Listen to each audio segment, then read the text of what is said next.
할렐루야. 오늘 말씀 가운데 하나님의 은혜가 우리 모두에게 풍성하게 임하길 축복합니다. 자, 오늘부터 교회력 절기로 강림절이라고도 하고 또 대강절이라고도 하고 대림절이라고도 부르는 절기가 시작됩니다. 작년까지는 강림절이라고 또 부르기로 했다가 올해 공식적으로 대림절이라는 명칭으로 통일하기로 감리교회에서 결정을 해서 우리도 대림절이라고 부르기로 했습니다. 모두들 지금까지 저랑 함께 생활하면서 다 보셨겠지만 저는 목회하면서 교회력을 상당히 중요하게 생각합니다. 이 반복되는 절기가 무슨 의미가 있을까? 유대인들은 6월절만 되면 매년 빠짐없이 출애굽기를 읽어요. 그리고 자신들이 어떻게 이집트에서 그 노예 생활에서 해방되어서 가나안 땅에 오게 됐는지 그것을 계속 기억하면서 마음에 새깁니다. 그리고 그것을 매번 자녀들에게 읽어주죠. 그러면서 그들이 자신들이 하나님이 택한 선택받은 민족이라고 하는 것을 계속 가슴에 품게 되죠. 그 교육을 통해서 그들은 이스라엘 민족이라는 정체성을 수천 년 동안 이어올 수가 있었습니다. 교회력은 예수님의 생애를 탄생부터 부활, 승천, 성령 강림까지 계속 반복해서 매년 똑같이 예수님의 생애를 반복해서 마음에 새기면서 우리에게 그 예수님의 삶과 말씀을 각인시켜주는 그러한 교육적인 효과가 있다고 생각합니다. 그리고 이렇게 계속 반복된 예식과 절기들이 우리 삶의 자리를 잡아서 마치 우리 삶의 리듬처럼 아니면 무늬처럼 그냥 자연스럽게 새겨지게 되는 거죠. 우리 나라에서도 국경일을 이렇게 정해서 그날마다 무슨 예식을 하고 또 쉬면서 그날이 무슨 날인지 계속 생각하게 만드는 것 같이 말이죠. 또 우리도 추도 예배처럼 매번 날짜를 정해놓고 부모님들을 기억하고 조상님들을 기억하는 것도 같은 이치라고 생각합니다.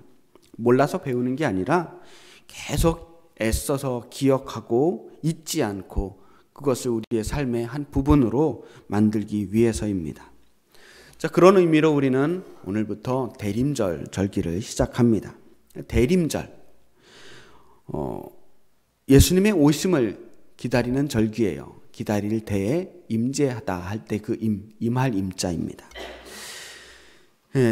첫 주부터 성탄절까지 이제 보라색 초를 하나씩 켜가면서 4주 동안 그리스도의 탄생을 기다리는 절기입니다. 메시아를 기다린다, 그리스도를 기다린다 하는 것은 사실 예수님 태어나시기도 전 구약시대 때부터 계속 이어지던 일이었습니다. 이스라엘이 분열하고 나라가 이제 아시리아와 바벨론에 의해서 멸망하잖아요. 그 이후로 이스라엘은 계속 나라 있는 민족이었습니다. 그때부터 그들은 끊임없이 자신의 나라를 회복시켜줄 왕, 메시아가 나타나서 기름 부은 하나님의 선택을 받은 기름 부음 받은 왕이 나타나서 다시 이스라엘을 일으키고 그 모든 제국으로부터 이스라엘을 완전한 독립으로 이끌어줄 그런 메시아를 기다렸던 거예요. 그리고 그동안 계속 이스라엘에는 왕이 없었고 나라가 없었습니다. 이스라엘의 주인은 바벨론에서 페르시아에서 알렉산드리아 제국으로 다시 또 로마 제국으로 계속 주인은 바뀌었지만 이스라엘 백성은 여전히 식민지 상태로 놓여 있었습니다. 늘 이웃의 강대국의 지배를 받는 처참한 신세였어요. 나라 없는 민족이 왕을 기다린다는 것은 그 왕이 나타나서 다시 그 나라를 세워주기를 기다리는 거예요. 그렇게 기다리기를 수백 년을 기다렸다가 마침내 그들에게 메시아, 그리스도가 나타나신 겁니다. 그런데 그 예수님은 이스라엘 민족의 그 간절한 열망을 금세 채워주지 못했습니다. 빨리 저 로마 제국을 몰아내고 이 땅에 하나님의 뜻에 합당한 메시아가 다스리는 그 나라를 세워주기를 바랬거든요. 수많은 사람들이 예수님을 따랐던 것은 단순히 예수님이 어떤 기적을 보여주셨기 때문이 아니에요. 바로 그 예수님께서 자신들의 나라를 다시 일으켜주기를 바랬던 겁니다. 분명히 그들이 보기에 정황상으로 봤을 때는 예수님이 이 메시아가 맞는 것 같아요. 확실히 그들이 기다리던 메시아인 것 같은 느낌이 들었어요. 걷지 못하는 사람들을 걷게 하시고 보지 못하는 사람을 보게 하시고 수많은 병자들을 고치시는 그 모든 면면들이 예전 예언자들이 예언했던 그 메시아의 모습과 너무나 닮았거든요. 가난하고 소외받으며 사람 취급도 못했던 그 가난한 사람들에게, 그리고 세리와 창녀들에게도 기꺼이 친구가 되어주셔서 그들과 함께 하시겠다고 하는 이 메시아가 그들은 너무 든든했습니다. 이분이라면 우리가 왕으로 모실 수 있겠다. 그리고 그 예수님께서 지금 예루살렘을 향해 올라가고 계시는 중입니다. 주님께서 예루살렘을 향해 가신다는 이야기를 들었을 때 사람들은 더 큰 기대를 품게 돼요. 이제 이분이 저 로마의 꼭두각시, 가짜 왕, 그 꼭두각시 왕이 있는 곳을 향해서 그 예루살렘 성전을 향해 갔을 때 그곳에 가서 그 로마 제국들의 허수아비들을 몰아내고 그곳에 새로운 나라를 세워주기를 기대했던 겁니다. 그래서 예수님이 그 예루살렘 성을 향해 가시는 것을 그냥 예루살렘 진격작전이라고 생각했던 거예요. 제자들도 그런 생각을 가지고 있었고 바리새인들이나 다른 무리들도 마찬가지 생각을 가지고 있었어요. 그러던 차에 용기 있는 바리새인이 대담하게 주님 앞에 나와서 이렇게 묻습니다. 하나님 나라는 언제 임합니까? 자, 예수님 설교 주제가 하나님 나라였거든요. 회개하라, 하나님 나라가 가까이 왔다. 분명한 것은 예수님도 바리새인도 그리고 그 당시 예수님 말씀을 들었던 그 많은 무리들도 하나님의 나라를 죽어서 가는 저 천국, 내세로 생각하지 않았던 것입니다. 몇 번이고 제가 강조하지만 하나님의 나라는 장소의 개념이 아니고 통치의 개념입니다. 누가 다스리는 나라냐? 하나님께서 다스리면 그 나라가 하나님의 나라라는 거예요. 지금 바리새인은 메시아이신 예수님께서 이스라엘을 하나님의 뜻대로 다스릴 그 나라를 언제 세우실 계획입니까? 하고 묻는 겁니다. 그 매번 예수님께서 말씀하시지 않았습니까? 하나님의 나라, 하나님의 나라면 늘 말씀하시는데 도대체 그 나라는 언제 세우실 겁니까? 라는 뜻이에요. 언제쯤 당신이 우리의 진정한 메시아, 기름 부음 받은 왕이 되어서 이 나라를 다시 세우시겠습니까? 혹시나 바리새인이 예수님이 진짜 메시아인 것을 믿지 못했다고 하더라도 이 질문의 내용은 크게 다르지 않습니다. 도대체 얼마나 기다려야 하나님의 나라가 우리에게 임해서 우리가 이 로마의 압제로부터 구원받을 수 있겠습니까? 하는 질문입니다. 저는 이 바리새인이 굳이 예수님을 꼬투리 잡아서 함정에 빠뜨리려고 이 질문을 했다고 생각하지 않아요. 사실 바리새인이 지금 물어봤던 이 질문은 거기에 있는 모든 사람들이 궁금해했던 질문이고 진심으로 바리새인 또한 그 하나님의 나라를 기대하면서 물어봤던 질문이라고 생각합니다. 그 질문에 대해서 예수님은 이렇게 대답하십니다. 20절, 21절 말씀입니다. 하나님의 나라는 볼 수 있게 임하는 것이 아니요 또 여기 있다 저기 있다고도 못하리니 하나님의 나라는 너희 안에 있느니라. 하나님의 나라는 볼 수 있게 임하는 것이 아니라고 했습니다.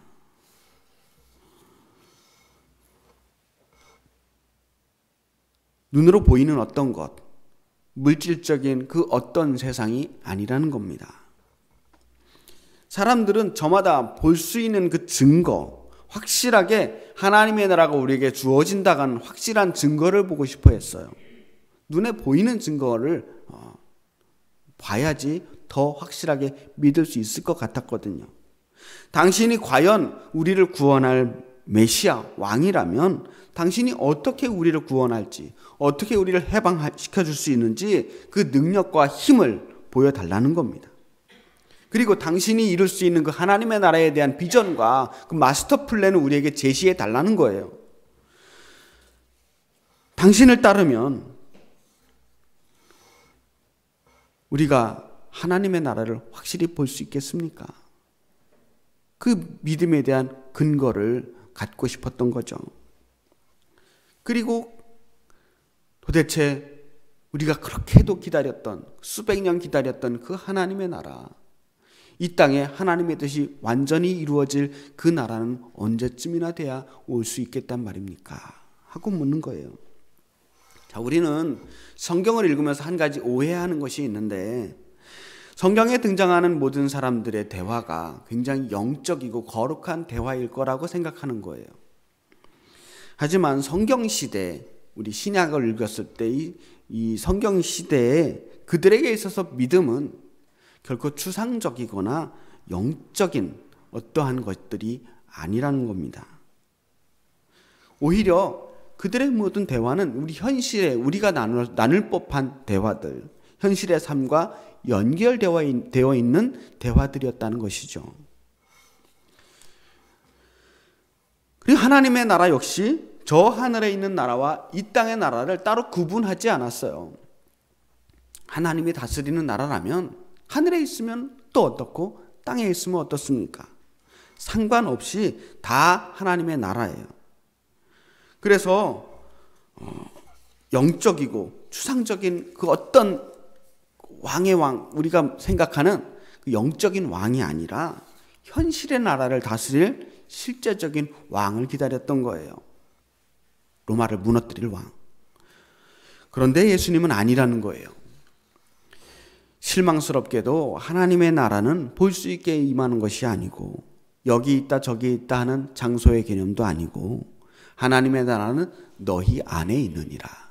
하나님의 나라가 너희 안에 있느니라 라고 말씀하셨어요. 그렇다면 이 우리 안에 있는 하나님의 나라는 어떤 것을 의미하는 걸까요? 일단 하나님의 나라는 우리 밖에서 일어나는 일이 아닙니다. 저 로마 정권을 무너뜨리고 유대인이 왕이 돼서 이스라엘 구원하는 뭐 그런 독립국가를 세우는 어떤 정치적인 행위가 아니라는 거예요. 그렇다면 우리 안에서 일어나는 그 하나님의 나라는 무엇입니까? 우리 안에 있는 하나님의 나라 하니까 또 오해하는 사람들이 있어요. 우리 마음에 평화를 찾고 즐겁고 행복한 일들이 계속되며 아무런 염려가 없게 되는 어떤 심리적인 안정 상태를 일컫는 것이 아닐까 하는 오해를 하는 거죠. 그렇게 되려면 우리가 걱정이 없어야 돼요. 사는 것이 여유롭고 물질적으로 넉넉해지고 그래서 우리가 아무 염려 없게 되면 우리가 우리 안에서 하나님의 나라를 이루는 것입니까? 그렇다면 돈이 하나님의 나라죠. 우리의 조건들만 좋아지면 하나님의 나라를 이룰 수 있습니까? 결국은 그런 하나님의 나라는 외부에서 오는 하나님의 나라예요. 재미있는 일을 찾아다니고 그래서 온갖 세상의 즐거움들을 다 누리면서 이 세상에서 정말 늘 행복하고 기쁜 일만 지속된다면 그것 또한 하나님의 나라일까요? 아니라는 거예요. 하나님의 나라는 나의 심리적인 만족과 아무 상관이 없습니다. 내가 지금 행복한지 안 행복한지 즐거운지 그렇지 않은지와는 아무 상관이 없다는 거예요.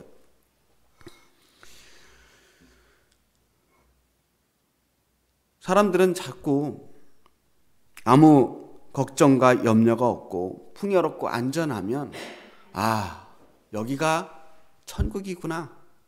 이것이 천국이구나 라고 생각합니다. 하지만 하나님의 나라는 우리의 마음 상태가 아니에요.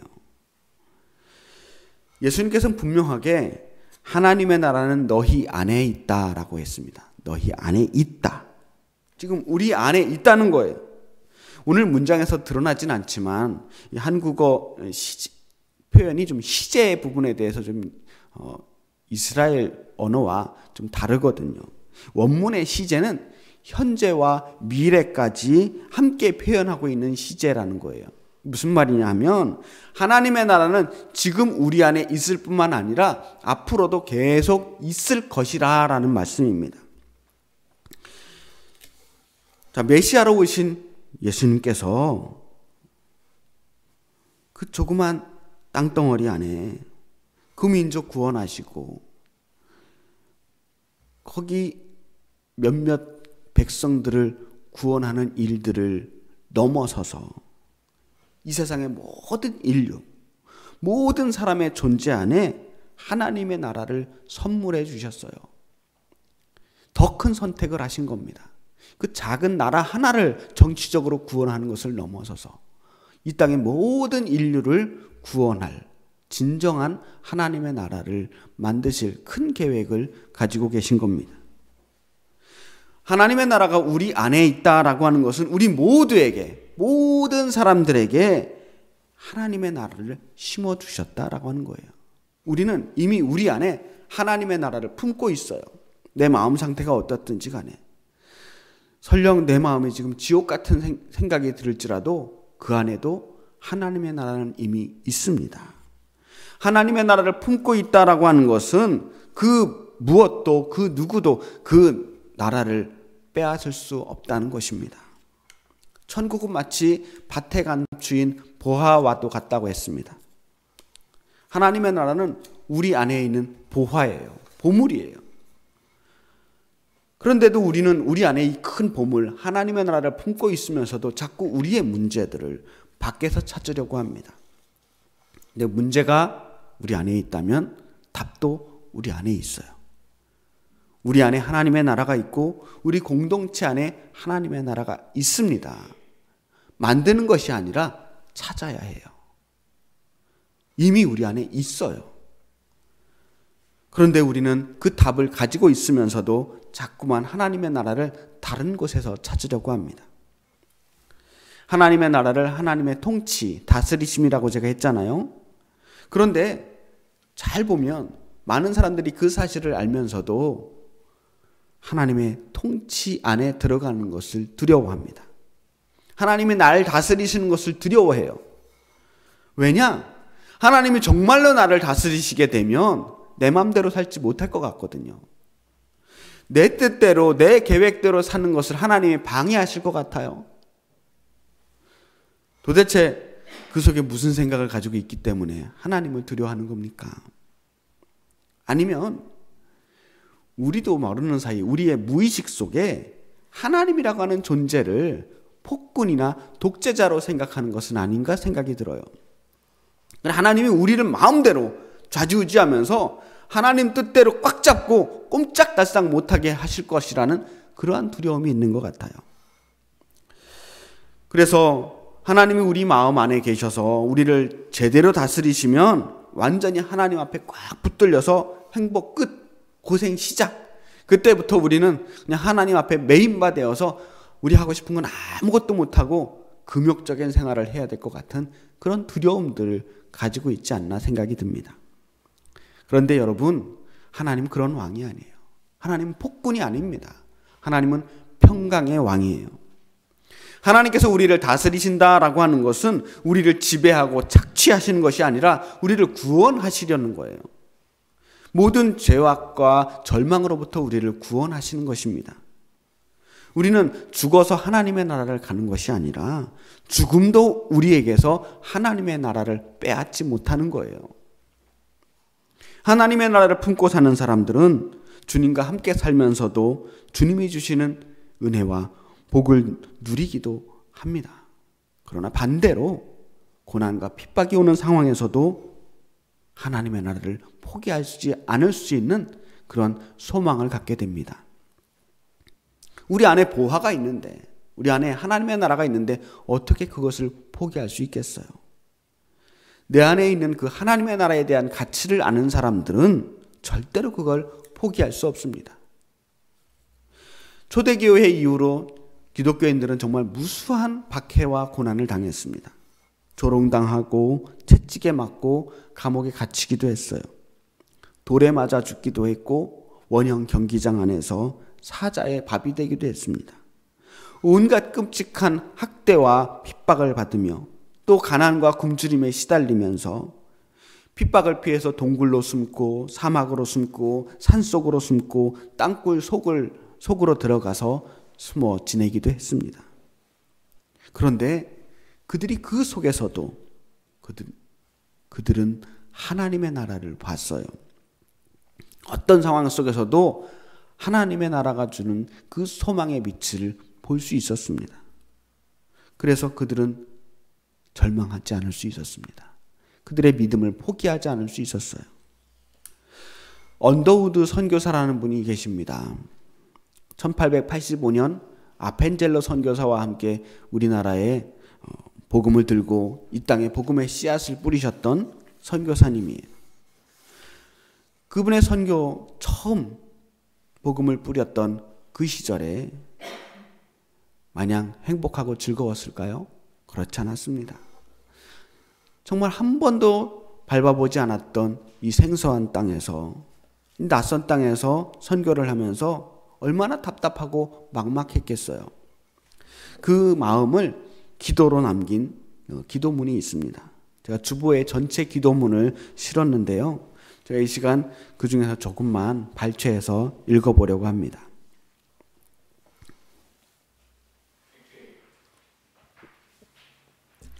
주님, 메마르고 가난한 이곳 조선 땅,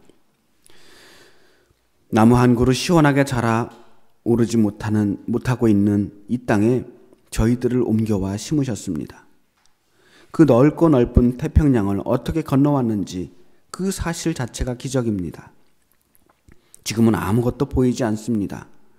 보이는 것은 그저 고집스럽게 얼룩진 어둠뿐, 어둠과 가난과 인습에 묶여있는 조선 사람뿐입니다. 조선의 마음이 전혀 보이지 않습니다. 그리고 저희가 해야 할 일이 전혀 보이지 않습니다. 그러나 주님, 순종하겠습니다. 겸손하게 순종할 때 주께서 일을 시작하시고 그 하시는 일을 우리들이 영적인 눈으로 볼 수 있는 날이 있을 줄 믿나이다.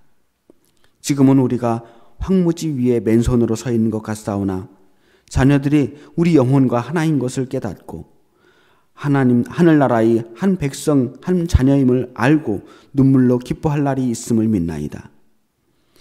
지금은 예배드릴 예배당도 없고 학교도 없고 그저 이것 모든 사람들로부터 경계의 의심과 멸시와 천대함이 가득한 곳이지만 이곳이 머지않아 은총의 땅이 되리라는 것을 믿습니다. 주여, 오직 제 믿음을 붙잡아 주옵소서. 언더우드 선교사의 이 기도문을 보면서 하나님의 나라를 마음속에 품고 사는 사람이 어떤 사람인가 생각하게 됩니다. 아무것도 보이지 않는 상황 속에서도 언더우드 선교사는 희망을 봤어요. 아무것도 해야 할 일이 보이지 않는, 정말 막막하기만 한, 무엇을 해야 할지 어떻게 해야 할지 알 수 없는 그 상황 속에서도 언더우드 선교사는 미래를 봤어요. 이곳이 머지않아 은총의 땅이 되는 날이 오게 될 것이라는 것을 봤던 거예요. 그렇게 눈물로 씨앗을 뿌렸던 언더우드 선교사의 그 섬김 덕분에 오늘날 우리나라는 이렇게 수많은 사람들이 복음을 알게 되었습니다. 그 땅에 복음의 씨앗을 뿌림으로 이 땅에 하나님의 나라를 이만큼 확장시킨 겁니다. 자, 우리는 이제 대림절의 절기를 시작합니다. 예수님 기다리는 거예요. 주님의 나라를 기다립니다. 보이지 않는 주님의 나라를 기다리면서 우리는 하나님의 나라를 우리의 삶 속에서, 우리 안에서 이루어 나가야 합니다. 여전히 우리는 주님을 볼 수 없습니다. 주님이 보이지 않아요. 이 땅에 하나님의 정의가 보이지 않습니다. 세상은 여전히 불의가 가득하고 악한 자들이 권력을 휘두르고 거짓말로 이익을 탐하는 사람들이 부와 명예를 누리고 있습니다. 하나님을 두려워하지 않는 사람들이 하나님을 조롱하고 성도들을 조롱합니다. 그래도 오늘 우리는 그 하나님의 나라를 기다리면서 주여 어서 오시옵소서. 우리가 그러나 앞으로 이 땅에 이루어질 하나님의 나라를 꿈꿉니다. 그렇게 그 하나님의 나라를 그리면서 나아가는 겁니다. 우리는 하나님의 나라를 이미 마음속에 품고 사는 사람들입니다. 뜻이 하늘에서 이루어진 것 같이 땅에서도 이루어지기를 소망하는 사람들입니다. 그리고 그 땅에서 하늘에서 이루어진 그 하나님의 뜻이 우리 안에도 이루어지기를 소망합니다. 끝까지 기다리는 사람만이 신랑 되신 예수님을 만날 수 있습니다. 그 기다림을 포기하지 않는 사람만이 감춰진 미래를 만날 수 있습니다. 그 하나님의 나라를 품고 사는 사람들은 이미 날마다 천국 속에서 사는 사람입니다. 주 예수와 동행하면 그 어디나 하늘나라라는 찬양이 있지 않습니까? 오늘도 주님과 함께 동행하면서 그 주님의 나라를 품고 하나님의 나라를 마음껏 맛보며 살아가시는 저와 여러분이 되시기를 주님의 이름으로 축원합니다. 기도하겠습니다.